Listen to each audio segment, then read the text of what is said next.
The wagon crosses a little bridge and a borderline, beyond which the orchard changes into a garden with an avenue strewn with pebbles. Jesus opens his eyes at the different noise of the wheels on the pebbles. "We've arrived, Master. Here are the guests who've heard us and are now coming," says Chuza. And in fact, many men, all well off, crowd at the beginning of the avenue and with ostentatious bows greet the Master who is arriving.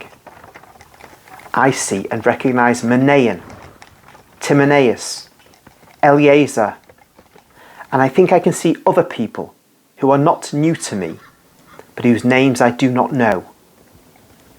And there are many more whom I've never seen, or at least I've never noticed them particularly. Many are wearing swords. Others, in the place of swords, display the plentiful Pharisaic and priestly or rabbinical furbelows.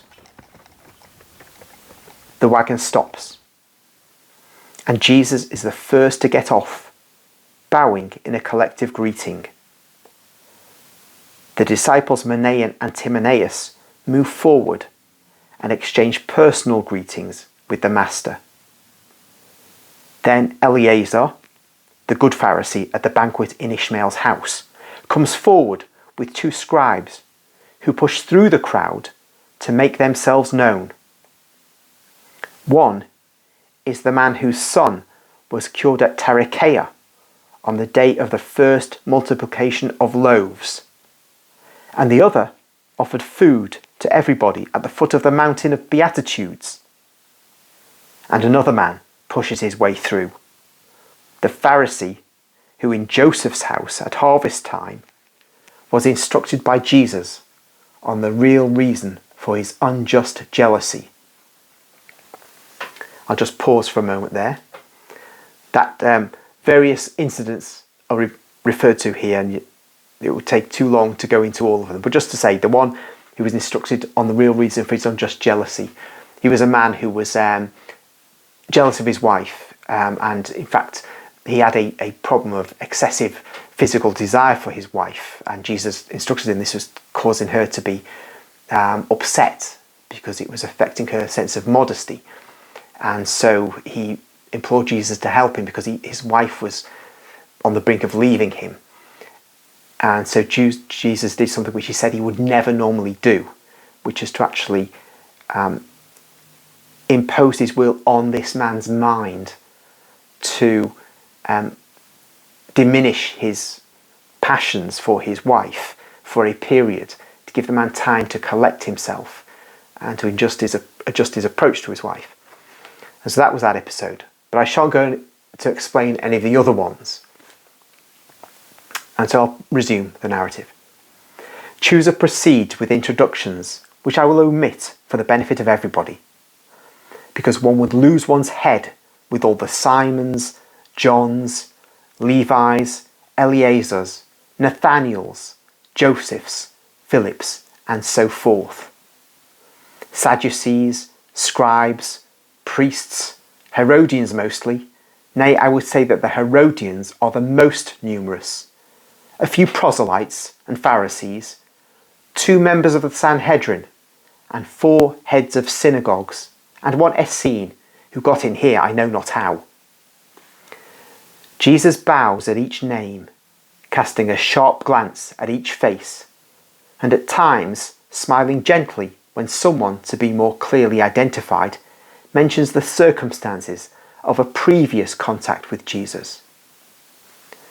Thus, a Joachim from Bosra says, "My wife Mary was cured by you of leprosy. May you be blessed."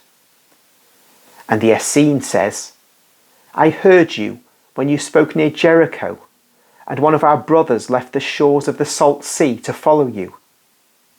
And I also heard of you with regard to the miracle for Elisha of En-Gedi. We also live in that part of the country, awaiting..." What they're awaiting, I do not know. But I know that while saying so, the Essene looks with a rather elated, superior air at the others, who certainly do not pose as mystics, as most of them seem to enjoy merrily the wealth which their positions afford them. Chuza takes his guest away from the ceremonial greetings and leads him to a comfortable bathroom where he leaves him to the customary ablutions, certainly pleasing in so much heat, and he goes back to his guests, with whom he talks animatedly.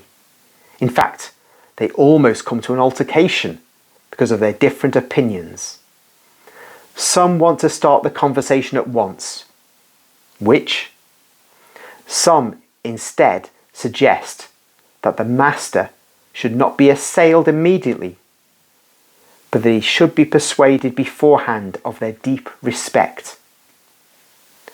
The latter suggestion prevails, as it is supported by the majority, and Chuza, the landlord, calls some servants to order a banquet for the evening, leaving time to Jesus, quotes, who is tired as everybody can see, to rest, unquote. This decision is accepted by everybody, and in fact, when Jesus appears, all the guests take their leave, bowing low, leaving him with Chuza, who takes him to a shady room where there is a low couch covered with rich rugs. But Jesus, who's been left all alone after he handed a servant his sandals and tunic, so that they might be brushed and tidied after the journey of the previous day, does not sleep. Sitting on the edge of the couch, his bare feet on the floor mat, a short tunic or vest covering his body as far as his elbows and knees, he is engrossed in thought.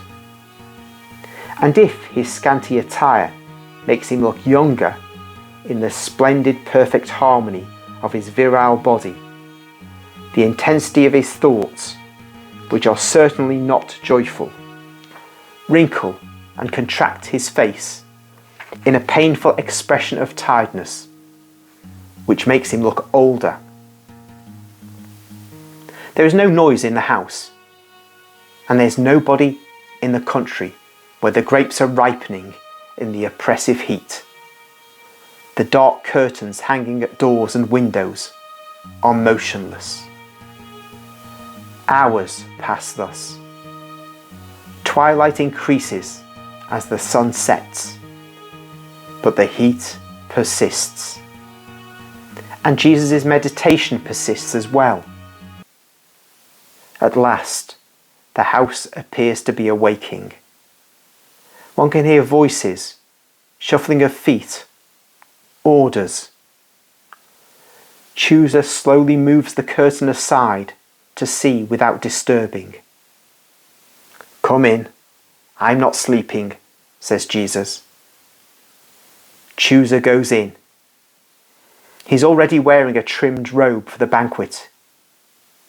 He looks and realizes that the couch shows no sign that anyone has laid on it.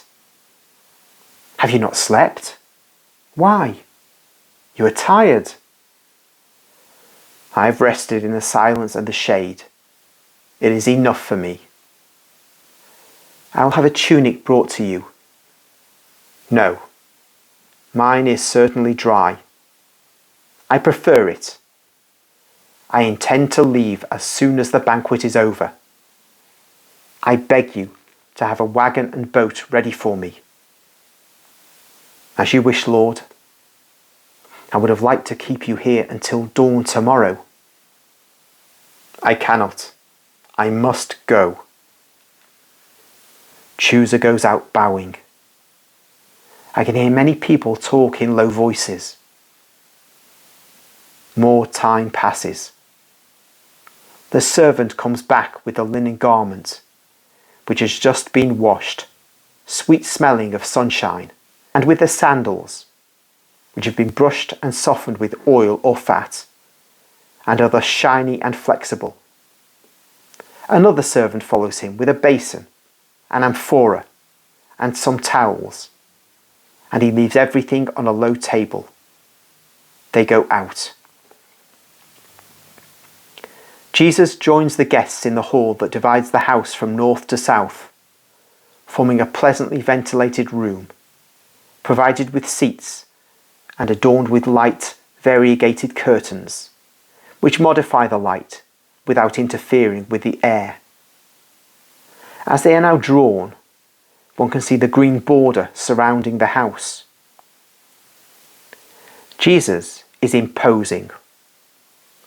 Although he has not slept, he seems to be full of energy, and his gait is as majestic as a king's. The linen garment, which he has just put on, is snow white, and his hair, bright after the bath in the morning, shines gently, framing his face with its golden hue. "Come, master, we were waiting for you only," says Chuza, and leads him before everybody into the room where the tables are laid.